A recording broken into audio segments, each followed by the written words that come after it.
ایران کی مسلح افواج کے سربراہ میجر جنرل عبدالرحیم موسوی نے حال ہی میں پاکستان کے army chief general Asim Munir کو فون کیا۔ یہ کوئی معمولی فون کال نہیں تھی، ایک خاموش مگر زوردار پیغام تھا پوری دنیا کے لیے، خاص طور پر اسرائیل اور اس کے اتحادیوں کے لیے۔ اسرائیل کا اتحادی کون ہے؟ جنوبی ایشیا میں خاص کر کے پاکستان کا سب سے بڑا دشمن، پاکستان کا سب سے بڑا حریف بھارت۔ ایرانی جنرل نے پاکستانی فوج کا شکریہ ادا کیا، لیکن صرف شکریہ نہیں، یہ اعتراف بھی تھا کہ جب ایران پر اسرائیل نے حملے کی جرت کی، جب تہران کے آسمانوں پر خطرے کے بادل منڈلا رہے تھے، تو ان نازک لمحوں میں پاکستان ایک چٹان کی طرح ایران کے ساتھ کھڑا رہا۔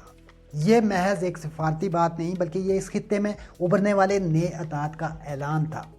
ایران جو عرصہ دراز سے مغرب کی پابندیوں اور اسرائیلی دشمنی کا سامنا کر رہا ہے، اور پاکستان جو خود بھارت، امریکہ اور اسرائیل کے گٹھ جوڑ کے خلاف ایک مزاحمتی قلعہ ہے، باہر سے نہیں نظر آ رہا لیکن اندر سے مزاحمتی قلعہ ہے، اس میں کوئی شک نہیں۔ ان دونوں ممالک کی افواج کے درمیان ہم آہنگی ایک نیا عسکری بلاک بننے کے اشارے دے رہی ہے، اور یہ عسکری بلاک اگر بن جاتا ہے نا تو یورپ اور مغرب کے لیے بڑا خطرہ ہے بھائی، اسپیشلی بھارت کے لیے بھی خطرہ ہے، کیونکہ ایران کے ساتھ جو بھارت نے کیا، اس کے بعد اگر ایران کا اتحاد پاکستان کے ساتھ ہوتا ہے تو بھارت کے لیے بہت بڑا خطرہ بن جاتا ہے، جو نہ صرف اسرائیلی جارحیت کو روکنے کی صلاحیت رکھتا ہے، بلکہ اس خطے میں طاقت کا توازن بھی بدل سکتا ہے۔ دو مسلم ممالک ایک ہو جائیں تو طاقت کا توازن ویسے بھی بدل جائے گا، دونوں طاقتور ملک ہیں، ایران کے پاس بھی طاقت ہے، پاکستان کی طاقت تو دنیا نے دیکھ لی۔ اچھا، یہ کال اس وقت ہوئی جب اسرائیل کی بربریت فلسطین، غزہ اور لبنان کی سرحدوں سے باہر نکل کر براہ راست ایران تک پہنچی، اور ایسے وقت میں جب دنیا کی اکثر حکومتیں خاموش تماشائی بنی بیٹھی تھی، پاکستان کی خاموش حمایت ایران کے لیے ایک اہم حوصلہ بن گئی۔ پاکستان نے خاموش حمایت ہی نہیں کی، پاکستان نے ہر سفارتی محاذ پر ایران کا بھرپور ساتھ دیا۔ اس کے علاوہ کچھ لوگ کہتے ہیں پاکستان نے میزائل بھی دیے، اور ایئر ڈیفنس سسٹم جو ایران کا مکمل طور پر ناکام ہو گیا تھا، اس کو فعال کرنے میں بھی پاکستان کا کردار ہے۔ یہ بہرحال الگ بحث ہے۔ جنرل عبدالرحیم موسوی کا یہ فون کال اس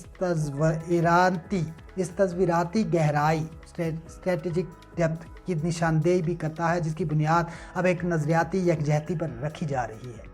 فلسطین کی آزادی، اسرائیلی ظلم کے خلاف مذمت اور امت مسلمہ کے اتحاد کا نعرہ۔ یہ لمحہ صرف ایک شکر گزاری کا نہیں، بلکہ ایک آگے بڑھنے کا لمحہ ہے۔ یہ لمحہ بتا رہا ہے کہ اگر پاکستان اور ایران ایک صف میں آ جائیں تو اسرائیل اور اس کی پشت پناہ امریکہ کو مشرق وسطیٰ اور جنوبی ایشیا میں کھل کر کھیلنے کی آزادی نہیں مل سکتی۔ امریکہ کے مشرق وسطیٰ میں کتنے اڈے ہیں؟ ہر ملک میں تقریباً اڈا ہے۔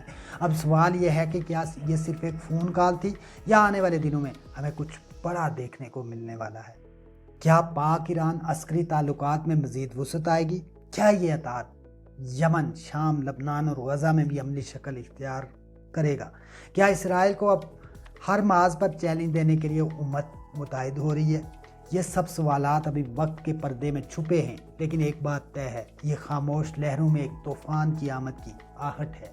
پاکستان نے ایک بار پھر ثابت کیا کہ وہ نہ صرف خطے کے مظلوموں کا ساتھ دیتا ہے، بلکہ ہر اس قوم کے ساتھ کھڑا ہے جو ظلم کے خلاف آواز بلند کرتی ہے، چاہے وہ ایران ہو، فلسطین ہو یا کشمیر۔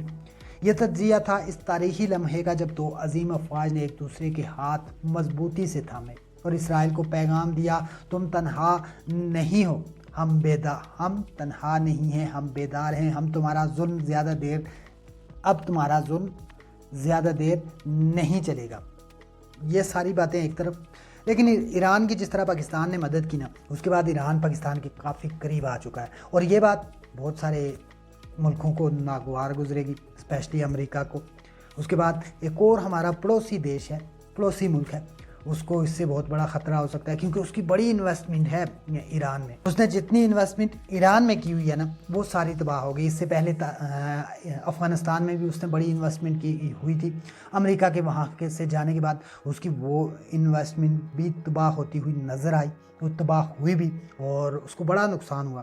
ابھی 4 بار ایران نے اس سے چھین لیا، واپس کر لیا، اور اس کے جو جاسوس پکڑے گئے ہیں ایران میں، تو تعلقات تھوڑے خراب ہو چکے ہیں ان دونوں کے درمیان، اور پاکستان نے اس سے بھرپور فائدہ اٹھایا۔ فائدہ اٹھانے کے علاوہ پاکستان کا ایک برادر اسلامی ملک تھا، اور پاکستان نے اس کی بھرپور طریقے سے سفارتی محاذ پر ہر جگہ مدد کی، اور دنیا یہ کہہ رہی ہے کہ پاکستان نے اور بھی بہت ساری ٹیکنالوجی دی اسے۔ یہ قبل از وقت ہے کہ پاکستان نے دی بھی ہے یا نہیں، یا اس کی اپنی ٹیکنالوجی تھی، کیونکہ دیکھنے میں جب پہلے دن آ رہا تھا نا تو ایران کا ایئر ڈیفنس سسٹم مکمل طور پر ناکام ہو چکا تھا، لیکن اچانک سے وہ فعال ہو گیا۔ اس کے فعال ہونے کے پیچھے وجہ کیا ہے؟ وجہ یہی ہے بھائی کہ جنات کی انٹری ہو گئی تھی، اور جنات کی انٹری جہاں پہ ہو جائے وہاں کچھ بھی ناممکن نہیں رہتا، وہاں پہ کوئی چیز بھی ناممکن نہیں رہتی اگر جنات کی انٹری ہو گئی تو۔ اگر آپ کو ویڈیو پسند آئے تو چینل کو سبسکرائب کیجئے گا، کمنٹ کرنا نہ بھولیے گا، کیونکہ میں دکھاتا ہوں، میں لاتا ہوں وہ، میں بتاتا ہوں آپ کو وہ جو سب چھپاتے ہیں۔ اگلی ویڈیو تک مجھے دیجیے اجازت، اللہ حافظ۔